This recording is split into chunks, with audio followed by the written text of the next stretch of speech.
اللهم صل على سيدنا ونبينا مولانا محمد وبارك وسلم. اعوذ باللہ من الشیطان الرجیم.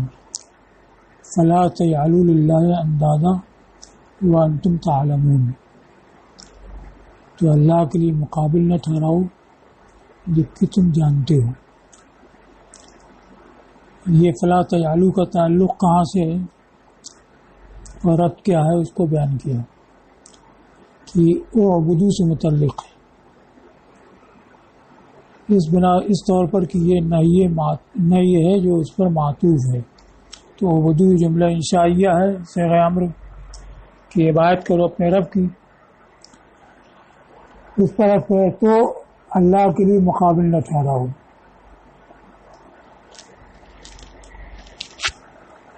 اب یہ دونوں میں تعلق یہ ہوگا کہ اعبدوا ربکم میں حکم دیا گیا کہ رب کی عبادت کرو. رب ایک مفہوم کلی ہے یعنی جو پرورش کرنے والا ہے.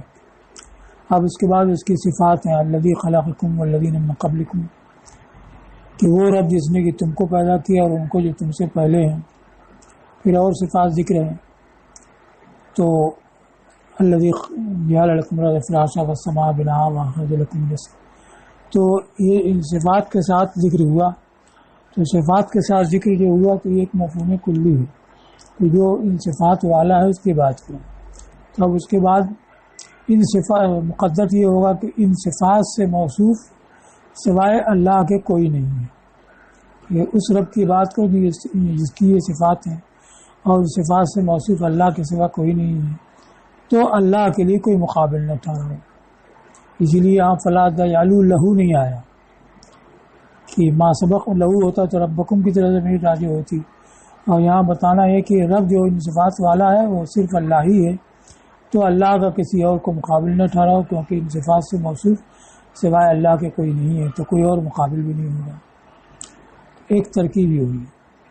دوسری یہ ہے کہ یہ نفی ہو اور منصوب ہو ان کی تقدیر کے ساتھ اور اس کا جواب ہو. یعنی اعبدوا صیغہ امر ہوا. تو اس کے بعد فلا تجعلوا یہ فعل مضارع ہے جو فا کے بعد المقدرہ کی وجہ سے منصوب ہے.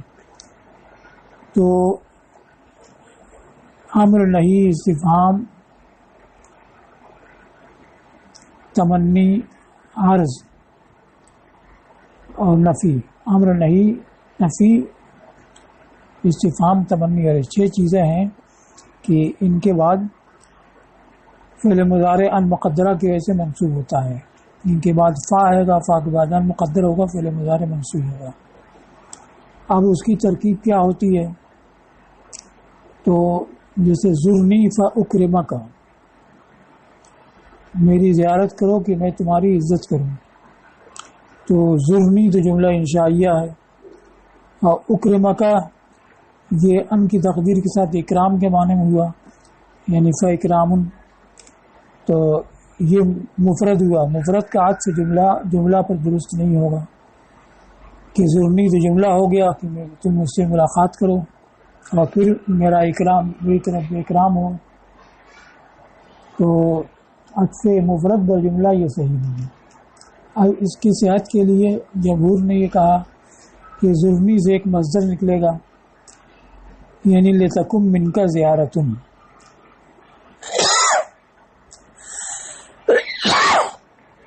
فاکرمک یعنی فاکرام منی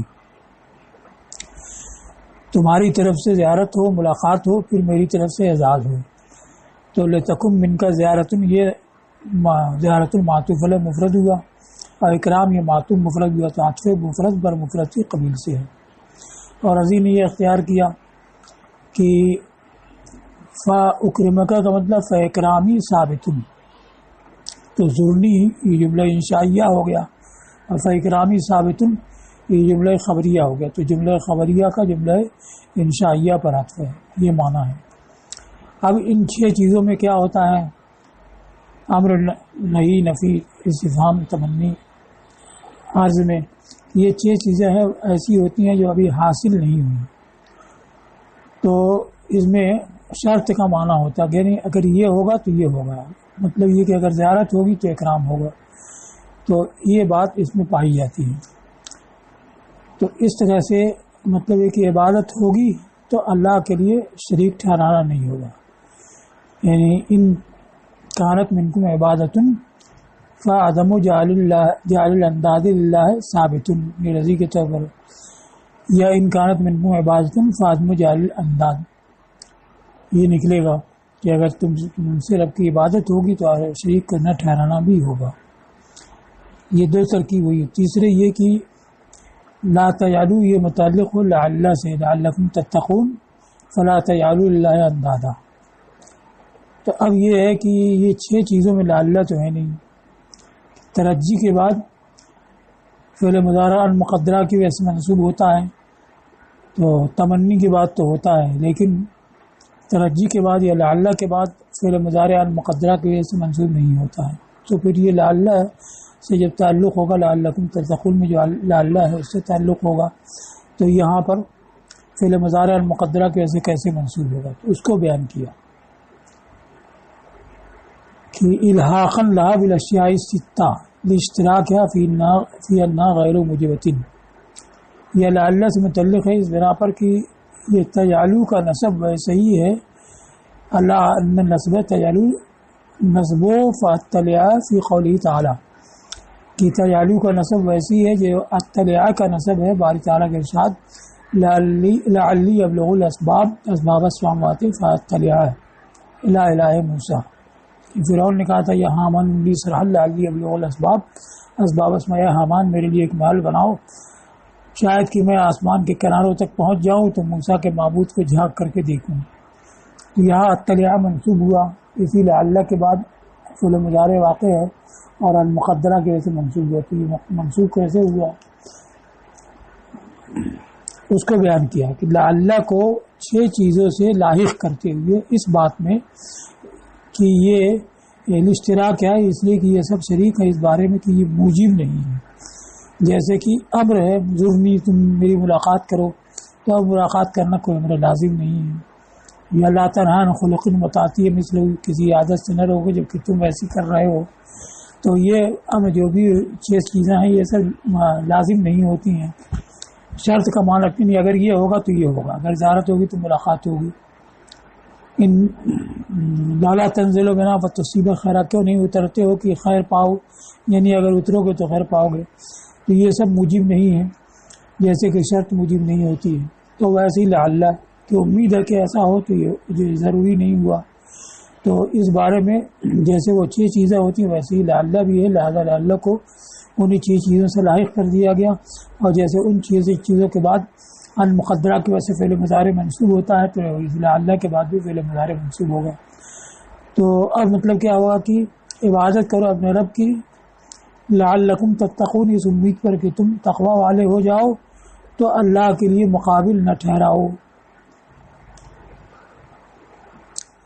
والمعنی مطلب یہ ہوگا ان تتقو، یعنی یہ حاصل بیان کیا ہے، اور یہ مطلب نہیں ہے کہ خالص شرط ہی کا معنی ہوتا ہے، کیونکہ شرط جزا کا معنی مان لیا جاتا ہے جہاں کی 5 چیزیں ہوتی ہیں اور ان کے بعد فعل مضارع ہوتا ہے اور ان مقدرہ کی وجہ سے وہ مجزوم ہوتا ہے. تو جہاں وہ مجزوم ہوتا ہے تو وہاں حقیقتاً شرط اور جزا کا معنی ہوتا ہے، اور یہاں تو مجزوم ہے نہیں منصوب ہے.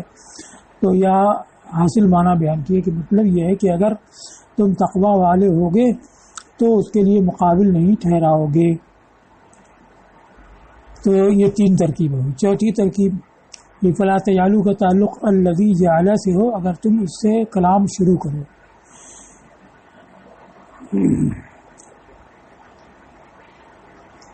اس علی انہ، اس بنا پر کہ یہ نہیں ہے لا تجعلوا جو خبر واقع ہے مقول فی کی تعویل پر، مقول فی لا تجعلوا کی تعویل پر، اور فا صوبیت کے لیے ہے جو اس پر داخل ہے، اس لیے کہ مبتدا شرط کے معنی کو متضمن ہے.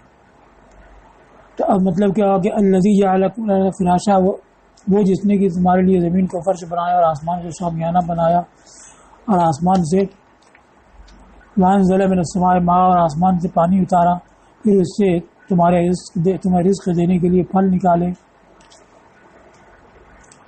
تو الذی موصول ہوا، ما بعد سب صلہ ہوا، موصول صلہ مل کر کے مبتدا، اور خبر ہے فلا تجعلوا، تو اس کے لیے مقابل نہ ٹھہراؤ۔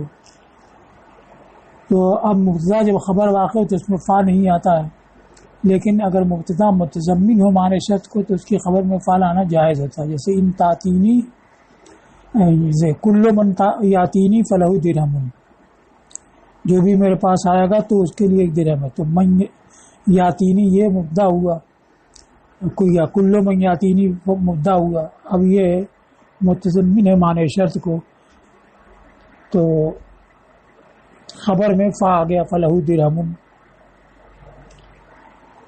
تو اسی طریقے سے الذی جعل، تو الذی موصول صلہ ہے، جہاں بھی موصول ہو اس کا صلہ فعل ہو یا ظرف ہو تو متضمن ہوتا معنی شرط کو، جب متضمن ہو گیا معنی شرط کو تو خبر میں فا آ گئی۔ اب یہ کہ خبر جملہ انشائیہ ہے، اور جملہ انشائیہ خبر واقع ہو تو اس تعویل ہی کے ساتھ ہوتا ہے، اس لیے تعویل اس کی ہوگی کہ وہ جس نے کہ تمہارے لیے زمین کو فرش بنایا، آسمان کو شامیانہ بنایا اور پھل نکالے، اس کے بارے میں یہ کہا جاتا ہے کہ اللہ کے لیے تم مقابل نہ ٹھہراؤ، تو یہ مقول فی کی تعویل پر ہو جائے گا۔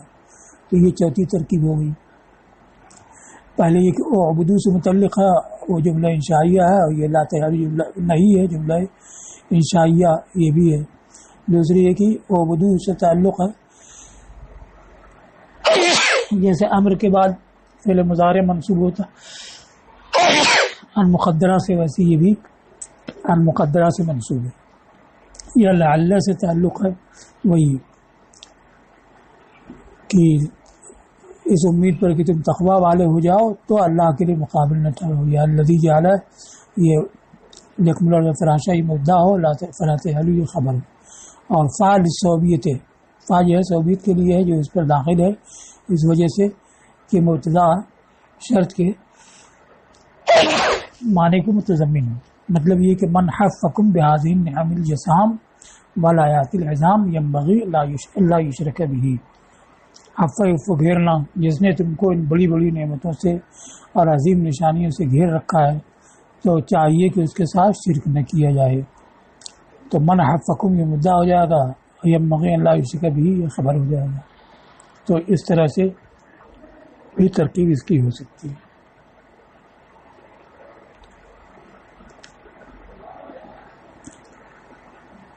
اب بیان کیا ہے کہ لفظ ند آیا ہے، اس کی جمع ہے انداز۔ تو ند کا معنی کیا ہے؟ مثل المناوی، وہ مثل جو مخالف ہو، مقابل اور مخالف ہو، حریف ہو۔ جریر نے کہا اتیمن تجعلون الی ندن وما تیم الذی حسب ندید، تیم قبیلہ ہے، اس کے بارے میں کہا کیا تم بنی تیم کو میرا مقابل ٹھہراتے ہو؟ حالانکہ بنی تیم کسی بھی خاندانی شرافت والے کا کے مقابل نہیں ہے۔ جب کسی معمولی خاندانی شرافت والے کا کے مقابل نہیں ہے تو میرے مقابل کیسے ہوں گے؟ میں تو بہت ہی بلند نسب والا ہوں۔ تو اب یہاں ندن کا معنی وہی مقابل، اور مثل مناوی یعنی حریف، کہ اس کو میرا حریف مقابل ٹھہراتے ہو، حالانکہ کسی بھی حسب والے کے وہ حریف نہیں ہے۔ یہ ندہ یعنی دو ضربس، ندہ ندودن اذا نفر سے لیا گیا ہے، اور نادت الرجل بما خالفت، میں نے آدمی کی مخالفت کی۔ اب لفظ ند کو بتایا کہ یہ خاص ہو گیا اس مخالف سے جو ذات میں مماثل ہو، تو ہر مخالف کو نہیں بلکہ ذات میں جو مماثلت رکھتا ہو اس کے لیے بولا جاتا ہے۔ جیسے کہ لفظ مساوی برابر، یہ خاص ہو گیا اس کے لیے جو مقدار میں مماثلت رکھتا ہو، مشاکل اس کے لیے جو شکل اور صورت میں برابری رکھتا ہو، مماثلت رکھتا ہو، مشابہ اس کے لیے جو صفت میں مماثلت رکھتا ہو، اور مثل عام ہے۔ تو جیسے کہ یہ مساوی کہتے ہیں برابر اس کو جو بھی مقدار میں مماثل ہو، ویسے ہی ند اس کو کہتے ہیں جو ذات میں مماثل ہو۔ تو اب یہ سوال ہوتا ہے کہ اصنام کو مشرکین نے اللہ کی ذات کا مماثل نہیں بنایا، وہ یہ نہیں کہتے کہ اللہ کی ذات کے مماثل و مشابہ ہے یہ. تو جب انہوں نے نہیں مانا تو پھر کیسے فرمایا گیا کہ تم اللہ کا مماثل حریف مقابل ٹھہراتے ہو؟ تو اس کو کہا کہ جب انہوں نے الہ مان لیا اور معبود مان لیا تو الہ اور معبود تو وہی ہوتا ہے جو تمام ممکنات پر قادر ہو. جیسے کہ رب تعالیٰ تمام ممکنات پہ قادر ہے تو الہ اور معبود ماننا یہ گویا کہ اس کا ذات میں مماثل ٹھہرانا ہے. اس وجہ سے فرمایا گیا کہ اس کے لیے ند یعنی مقابل و حریف نے ٹھہراؤ. وَتَسْمِيَةُ مَا يَعْبُدُ الْمُشْرِكُونَ مِن دُونِ اللَّهِ أَنْدَادًا وَمَا زَعَمُوا، اور جس کو مشرکین خدا کو چھوڑ کر کے پوچھتے اس کو انداد کا نام دینا. تسمیۃ ما یعبدہ یہ اندازاً تسمیہ کا مفعول وہی ہے. تو جس کو مشرکین خدا کو مقابل پوچھتے تھے اس کو انداد کا نام دینا، حالانکہ انہوں نے یہ نہیں دعویٰ کیا کہ یہ اس کے مساوی ہے اس کی ذات میں اور صفات میں، اور نہیں یہ دعویٰ کیا کہ یہ اس کے افعال میں اس کے مخالف ہیں. لیکن پھر بھی ان کو انداز کو کہا گیا لأنہم، اس وجہ سے کہ جب انہوں نے رب کی عبادت چھوڑ کر کے ان کی عبادت اختیار کی، وَسَمَّوْهَا آلِهَةً، ان کا الہہ کا نام دیا، تو ان کا حال مشابہ ہو گیا اس کے حال کے جو یہ اعتقاد رکھتا ہو کہ یہ سب ذات واجب بالذات ہے. جب اس کو الہ اور معبود مان لیا تو الہ اور معبود تو وہی ہوگا جو واجب بالذات ہے، تو گویا مان لیا کہ واجب بالذات ہے، واجب بالذات ہوں گے تو خدا کے مقابل ہوں گے، حریف ہوں گے. تو اب اس مشابہت کی وجہ سے انداد کا اطلاق ہوا، تو انداد کے اطلاق میں گویا کہ استعارہ ہے تصریحیہ، کہ ان کا حال جب انہوں نے ان کا الہ کا نام دیا تو ان کا حال مشابہ ہو گیا ان کے حال کے جو اعتقاد رکھتا ہو کہ یہ اصنام ذات واجب بالذات ہیں. قادرۃ علی ان تدفع عنہم باس اللہ، وہ اس پر قادر ہے کہ ان سے اللہ کے عذاب کو دفع کر دیں. وَتَمْنَحَهُمْ مَا لَمْ يُرِدِ اللَّهُ بِهِ مِنْ خَيْرٍ، اور ان کو وہ عطا کر دیں جو اللہ نے ان سے خیر کا ارادہ نہیں کیا، جو خیر نہیں چاہی وہ ان کو دے دیں. فَتَحَكَّمَ بِهِمْ، تو ان کے ساتھ تحکم کیا اور ان کے اوپر تشنیع کی اس بات سے کہ اللہ کے لیے انہوں نے انداز ٹھہرا لیے، جس کے لیے کہ ایک ند اور ایک مقابل و حریف ہونا بھی محال ہے. اس کے لیے انہوں نے بہت سارے انداز و مقابل ٹھہرا لیے. اسی لیے جاہلیت کے موحد زید ابن عمرو ابن نفیل، یہ سعید ابن زید جو اشرا میں سے ان کے والد، یہ زمانے جاہلیت میں بھی توحید پر قائم تھے. تو انہوں نے کہا ربًا واحدًا ام الف رب ادین اذا تقسمت الامور ترکت اللات والعزى جميعا كذلك يفعل الرجل البصير. کیا میں ایک دانہ دین و ماننا اطاعت کرنا، کیا میں ایک رب کی اطاعت کروں گا یا ہزار رب کی، جبکہ معاملات تقسیم ہیں. تقسمت تفرقت یعنی معاملات جب بٹیں اور یہ معبود کے اختیار کرنا کا کام میرے سپرد کیا جائے تو کیا میں ایک رب کی اطاعت کروں گا یا ہزار کی اطاعت کروں گا. میں نے لات اور عزا سب کو چھوڑا اور بصیرت والا شخص ایسا ہی کرتا ہے.